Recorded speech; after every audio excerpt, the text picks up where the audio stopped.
You're watching an AMI exclusive interview. Hi, I'm Dave Brown. I'm the host of Now with Dave Brown on AMI TV. It's my great pleasure to speak with the person behind Advocacy Club ahead of its premiere here at the Real Abilities Film Festival. Michael McNeely is the filmmaker. Hello, Michael, and congratulations on this premiere. Thank you very much. I am happy to be both the film critic and the filmmaker, so I can review this movie, of course. Yeah, you can review your own work. It's not a conflict of interest at all. But Michael, seriously, why'd you decide to make a film? I think it's from all the times that people have asked me how deafblind people could still be alive.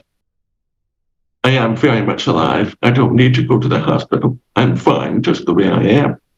I'm able to have a job. I'm able to have moments of happiness and sadness, just like everyone else. I think that's why my main reason for making this movie is that not enough people know what it's like to be deafblind in this time and age. And because they don't know what it means to be deafblind, they're not concerned about the accommodations that deafblind people require to lead happy and successful lives. So that was the framework for which this film was approached from. And in the second direction that this film was approached from was one about accessibility. How can we make an accessible film? So that's something that John Gee Spencer / Deus, my accessibility coordinator, assisted me with to try and make sure that we could get this film to as many people as possible. Michael, there's no doubt that representation is an important concept, whether that be on screen or behind the camera. What's the value of platforming work by creators with disability in the way that AMI or Real Abilities strive to? In other words, it's one thing to talk about the work by creators with disabilities, but it's something different to showcase it. What's the importance of that distinction? I think one of the reasons why I've always loved movies, Dave, is that movies allow us to go into someone else's shoes to understand their perspective. Even if we're watching a sci-fi, which hasn't happened yet and will never happen, we're still understanding the lives and perspectives of other people different than ourselves. I think if we don't listen or watch content created by people with disabilities, we are not honoring their existence or their lives. We're not recognizing the validity of their stories and experiences. If we just continue watching Guardians of the Galaxy, all 800 versions of it or 600 versions of it, and forget about people with disabilities, then we're just relegating people with disabilities to the back burner of history and making it easier to, contravene their rights and to oppress people with disabilities further, more than we've already oppressed them. Being a filmmaker and being part of the disability arts community has given me the opportunity to recognize that there's so many stories out there that have not yet been told by so many people with disabilities.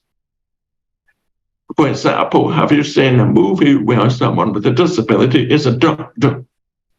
Have you seen a movie where someone with a disability is a superhero and saves the day? I could go on and on and on and on. And the fact that these stories haven't been told is a sign of a very limited marketplace for those kinds of stories. It's important to challenge the reasons why. Michael, now that you've made a film, would you do it again? Well, that's a question, isn't it? Would I go around the carousel of misery and sorrow and stress and fun and excitement and collaboration? Yes.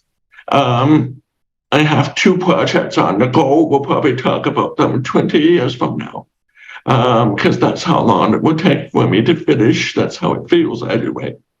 I think I think haven't finished my first feature length film. I hope I can get better access to the resources that I needed for this film. I know more about what I need. I hope I can work more effectively to finish the projects faster, because I have a lot of stories that I want to tell, and I don't know how much time I have to tell them. Michael, you and I have spent a lot of time on air together over the course of the last couple of years. I can't find the words to truly express how proud I am of you. Congratulations on finishing this film, and I hope this premiere is everything you hoped it would be. Congratulations again, Michael. You're doing amazing work. Thank you so much, Dave. It's an honor and a pleasure to know that I've been supported all these years by AMI, and I will continue working with you guys for a long time to come. That's Michael McNeely. He is the person behind Advocacy Club, the film that you are about to enjoy. So I've always wanted to say this: enjoy the show. For more AMI content, visit ami.ca or download the AMI TV app.